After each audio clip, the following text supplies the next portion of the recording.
ena ye dwada kita on sabo so mene de to so aduasa ba ko wa fempino ne aduonu miensa mu ebraso se anwume no nsi akase ye de so mu Adom TV so nanso game park akrade e kokoto ye winning numbers no na mesasi so biem e de amount ye 276 intishano so ema mesafe ensam wa obeti de di mu akotene bi eni Penifo Eda Colleges of Education Teachers Association of Ghana. Yeah, you trying to teach us sit say if you watch na osanabo so me de dikan wode wadwuma gu ho edientia ye de munche mu beda wo kase emu afei na watwe twa mu na beto dwa say abrante bia wosua de University of Energy and Natural Resources wosunwane enipa bia kwoto ahye no so ene ya posifo akere enipa ba ko osu se wonim sanse mone no ehu bi afei wosoafo kan oforiata ene yi wode oman akohumasika ekwakoto emrahebedwafo anim no kyerese aban nyuma wodo bi te selipo no sese wo betremu pa amanipa beso pepemienu ekiriponum ena aso wo mo so ensemu ani afoforo bi na kanwo don hwere ya mekenkan ma so anwume no nsia kase emidin ede akua echa oyi akwan memuajo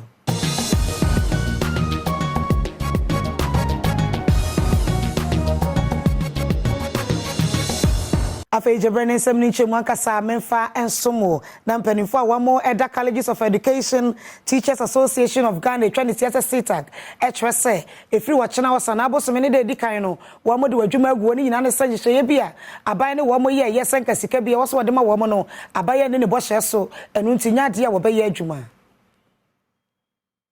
of Education Teachers Association of Ghana CTAG for etuatua ewo manimo etiefo ne ahwefo beka ya o January bosome wa afimu no teacher for mu ekirade ewo man Colleges of Education aduanansia ewo manmu nyina etuatua na wo mu ekirese Fair Wages and Salaries Commission ene wo kontiase apamu a enhye ya wo mu ekoye no Umantumi ani so nanso enumu ena National Labour Commission panimfo ebe mu a wo mu ebe kasaye ma wombo eto won yam a fide osan ekokoye adwuma nanso kamia ye se enhye ya National Labour Commission ene won hye ya enunti wote ase esan akokokira ade no wonum anhwe ani so enunti omu esa ade atudwa bi se nya ade a omu ebesan akokokira ade bi firi se wanhwe ya aban ede won sikan ibedwa nanka Prince Hima ene opani a woda setag ku na no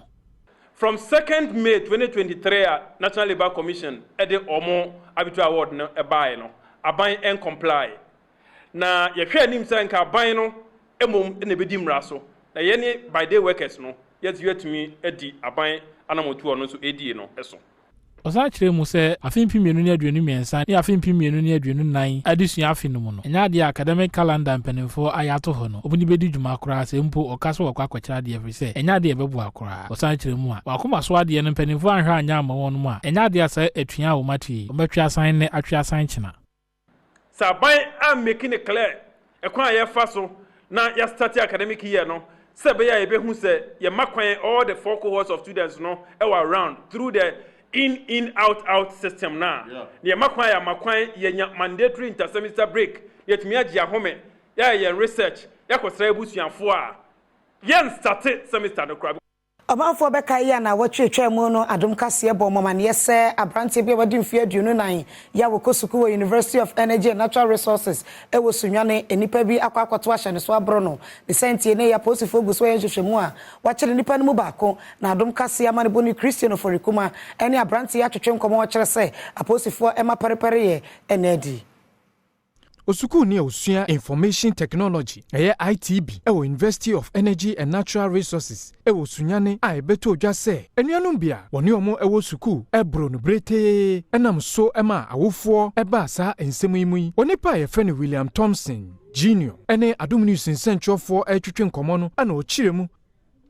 na sabe ko topo na me phone na phone to Samsung Galaxy A10 ana the 14 Pro Max, 8 Pro, sorry, 14 Pro. As a shaman, and a guy back on 3 man, you can myself. And before I said I was caught upon on this man, this guy said my fashion, which is 1,002. But before, after business in the guy, you who be your mobile. Scanning phones now, but phone back on a shaman, which is the Galaxy A10. And Ghana because of the sea, on because of your phone, one share. It's one I'm the man. On the phone one. Sagan insets are phone one. From my house here, because I'm asking here, my shit in Prague. But printing now with you inside. Osukuni emame nana ya asantua edi tudwa se aposifo edi ato one nebusua enim se womo ebehwe ama tintini adadi osan edi to sukunu empenifo enim se womo hwe se womo bema emra aye adwuma ewo suku mu wo biya atantini na mepe se nkola muntu bintene suku na mu bie wusa so atase se musu wo wiade no mu na se mu wiano mafa ne fu afa ne sika na ke se mo shada na muka se omra kuna munje no honema so ti atanti na mepe se ya bibia be ko kama mame suku no empenifo ene aposifo aka wono abom ama sese de womo akwachi nipa baako a womo susu se waka ho bi na wona womo aka ne de womo de womo aka nwura aposifo egusu eye mu nhwehwemu Nananom ene amabunu bi a wofra won ho concerned youth of Pokuase ene abensu ene afi afieman etwese ochina wanyane nteye se Ghana mampanyi na nadanko akufuado ebetwa homa mu ahase asi affordable house bi wo Pokuase wa asase bi amfie aduosunsie nie wo mo ebeje yeso wode ba baye mpreko wonim die nti a saa hyehyege no asesa de senti nyade obepene ne apne kira edie nti ene wokasa adom kase ene wo mu di nkomo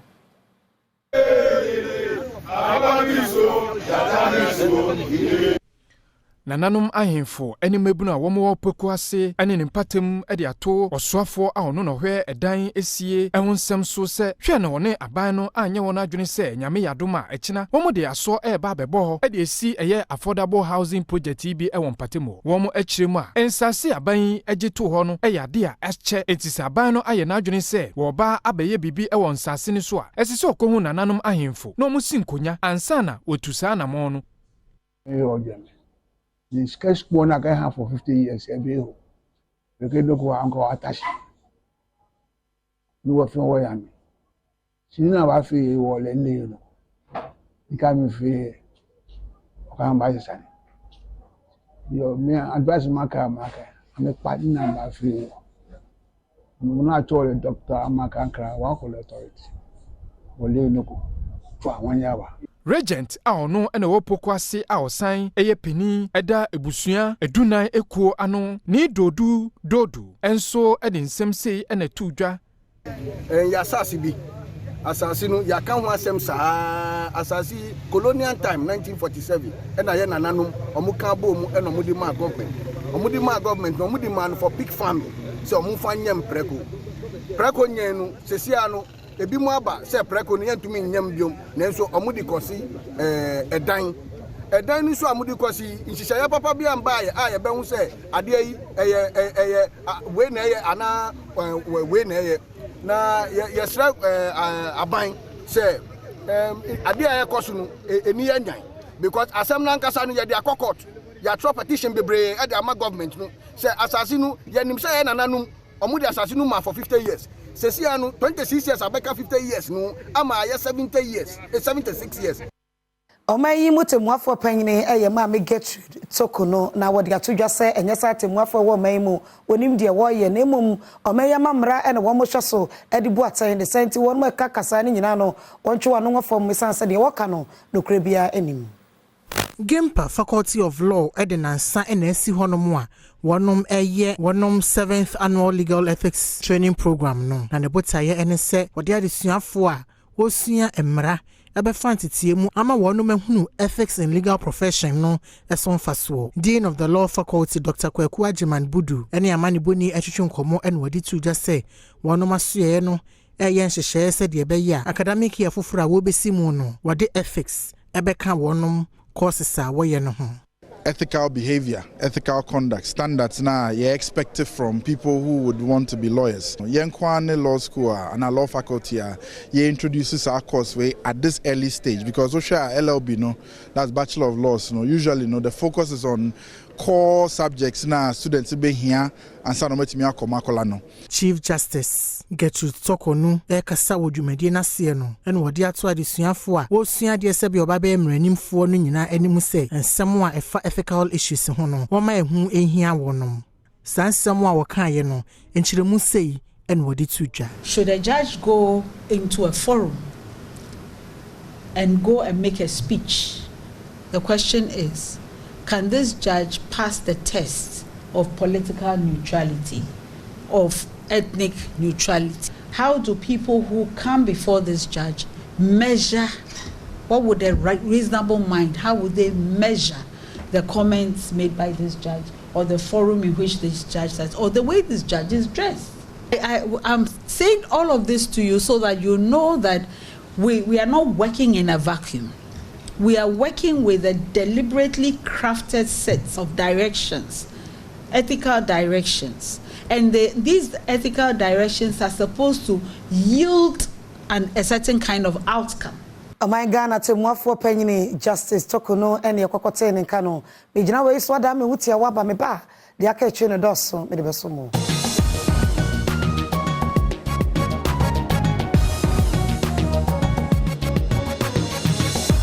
Medase eno wadaje afe yanto ayensam no eso na ene oman Ghana photo samfo ken for riata ekokogina emrahye a wode oman yakon masika efa aka no ekokoto won mu anim eno wo kire se oman yi yesika sem enyini no na ewo ohame chichemu mienu echiripo enwotwe 2.8% na enso ate abofom aba ohame chichemu ba ko echiripo enum ewo afempinu ne aduonum yensem a wo hwekwan se ebesan so anyini ede akwakoduru baabia eye Mr. Speaker,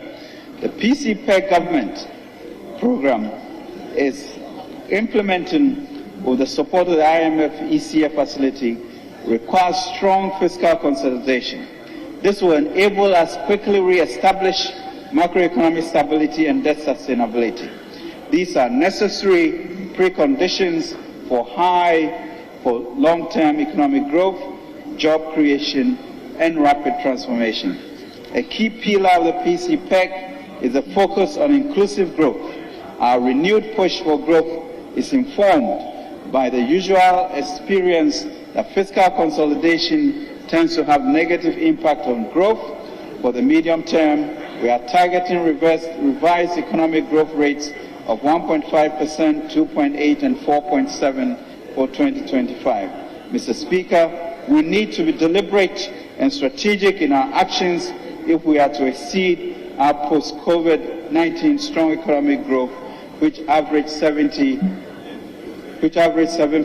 compared to the 4.5% and 2.6% in lower middle income countries and sub-Saharan Africa. We watch us say abanshe ye bi etese livelihood empowerment against poverty. Ye twaniti ase lipa eboama womo a akwa ahokyeremu onwo atimi anha womo no sesei wo kyeremu ama enipa dodo na anya bia enkonkosi enipa bese opepemienu akiripo enum de obenya sa adwumade mu mfaso. Government continues to sustain social protection programs to protect the poor and the vulnerable. The half-year performance of the identified programs are provided below. Under the LEAD program, government disbursed a total of 169.95 million as of June 2023 to 346,000 households comprising 1.5 million individuals. This includes the increase of the monthly grant to beneficial households from 32 cedis to 64 cedis for one-member household and 38 cedis to 76 for two-member households. Our target under this program period is to reach about 8% of the population, i.e. 2.5 million people. Under the Ghana School Feeding Program, coverage increased considerably from the 1.67 million beneficiaries in 2016 to 3.8 million beneficiaries by 2023. The feeding grants cost per meal, per child, per day increased from 1 cedi to 120 cedis, 1 cedi 20 pesos for the 2023 academic. Wamananso wa we yenso aswafo ken for riata sa church akwaya wodo aban eye interchanges ene nsamso a wo ye baabi akwakoduru ene hyehye egu akwaya mu a wo pese wo de wie. Government will embark on a community roads improvement program to increase productivity and facilitate the transportation of food crops. District assemblies will be given complementary equipment to ensure that their local roads are motorable throughout the year.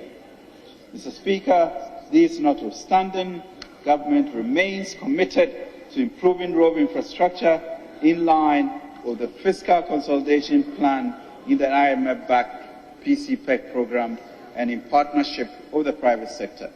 Mr. Speaker, the road sector's public-private partnership program for the financing, construction and management of road infrastructure has 2 projects at different stages of preparation. Phase 1 of the Accra-Tema motorway extension project, 31.7 kilometers, involves the reconstruction of the motorway. The concession agreement and draft engineering, procurement and construction agreement have been finalized and will be laid in this House. What in some no kotu dwase ya eyana emrahwebidwafo ebobo ho ne senti wo wie ye ne dom kuma no kire se baby ya wose o my Ghana city akwakoduru ye IMF nhyehyɛ ya wo mo ye na ede na akwakoduru won enya no kreda na emom eka no wode aman hodo a wankwan kotu enti na de o man sikasam agina sampempenso no na dom kuma no ene adom kase ye etwetwe sankomoyi. Swafo show Messi Kasem so koma shebedwamu a wode mid-year budget review no ekotu dwa ekire no na Adom kuma wa mra shebedwamu ensam trofo nhyiamu enumu na Dr. Kesela to forcing a woye panyina woda Adom kuma na no ekire mu se esan amemu bone na amasesei Ghana cedi no ahoden enemu bio. As early as January 2024, we will start servicing this debt. And if we are to start servicing this debt,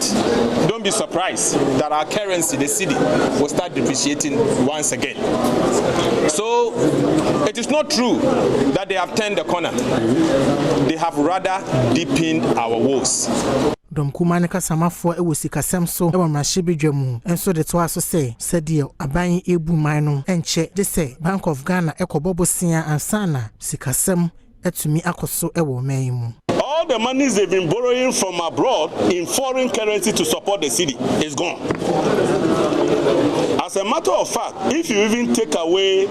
government debt that they have impaired of 48 billion, you will see that the Bank of Ghana has a whole of 22 billion. So it is not government. And you come here and say you have turned the corner.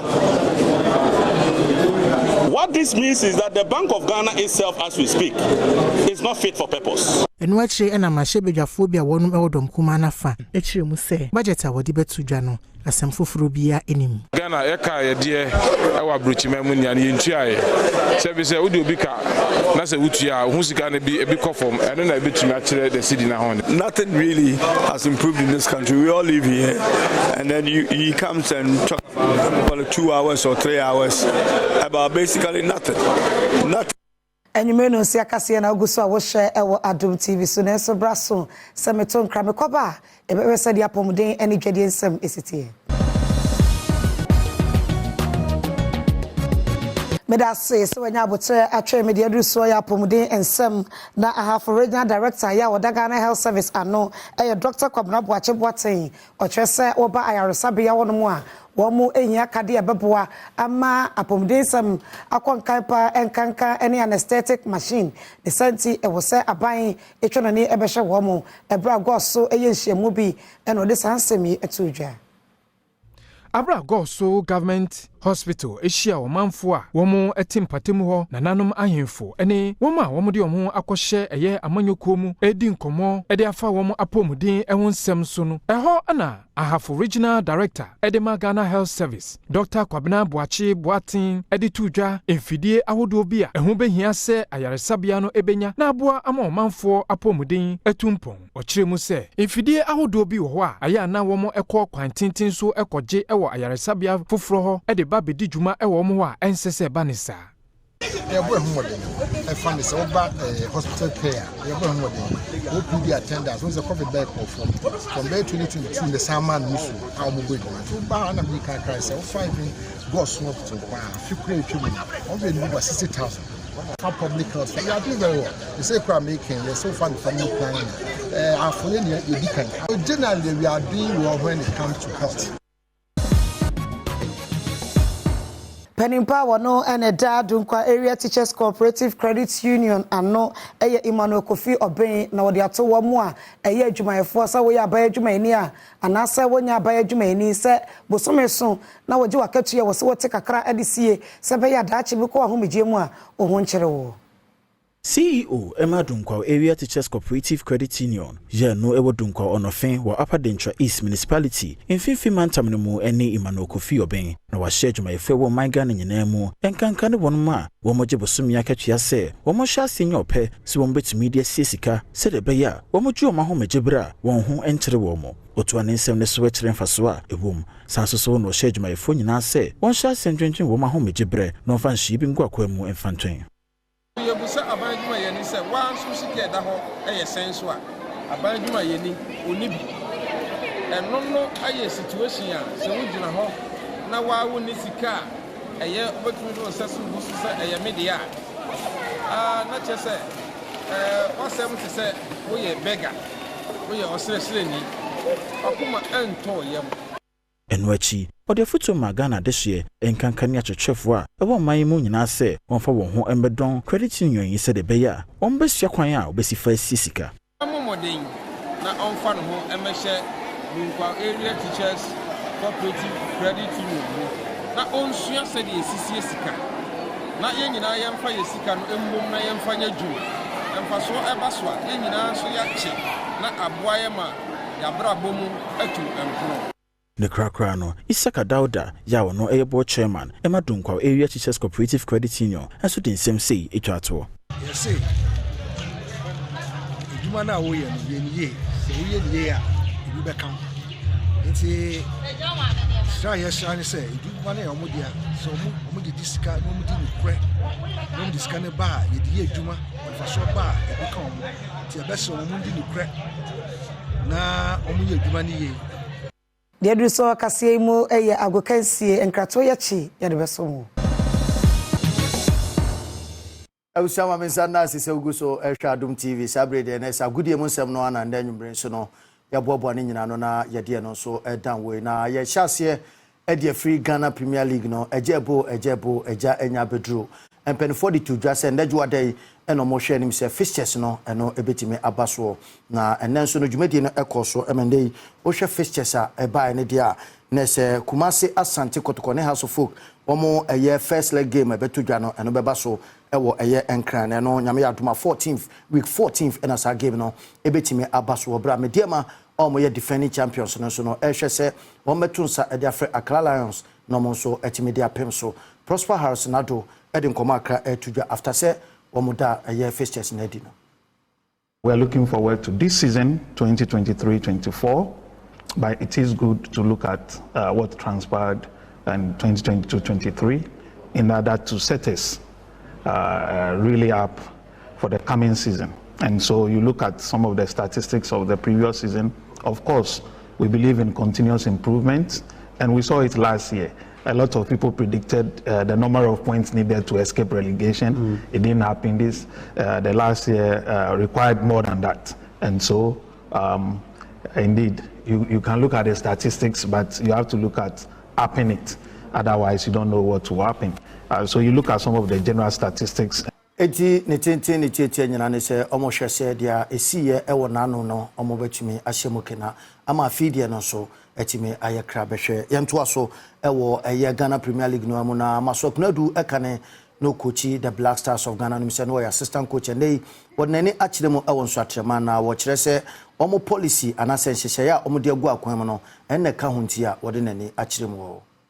Decision na easy to take there, but I mean, they are taking decision now. They are moving on. And you know, they can't be no. Every can watch them later. And I respect all the teams. I mean, team be your own pride and right. I mean, Obia Deno, the special house Kotoko. They are the two biggest team I name say Ghana ha. Because Chitafua or one kind. Yeah, this I respect no more, but yeah, per se develop other areas. So say they be players, you know, ever bring them up on time because we need to,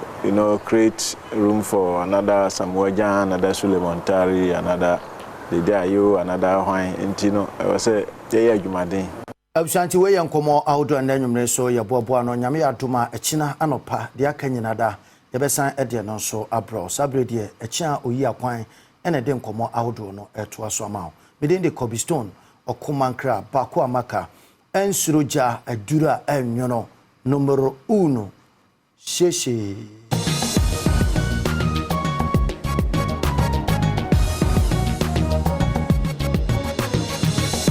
na mayor ya wo enkran eye mame Elizabeth Saki wode ato edwadifo ma anim se wo mo eni won huni na ma won anye ntientia wo ayaresabe sanse edwamu a wo mote no eya na hudi ni SMP enkonkan ewo ko wode sansem to dwa bra Accra Metropolitan Assembly eni edwadifo ma ekoye nhyiamu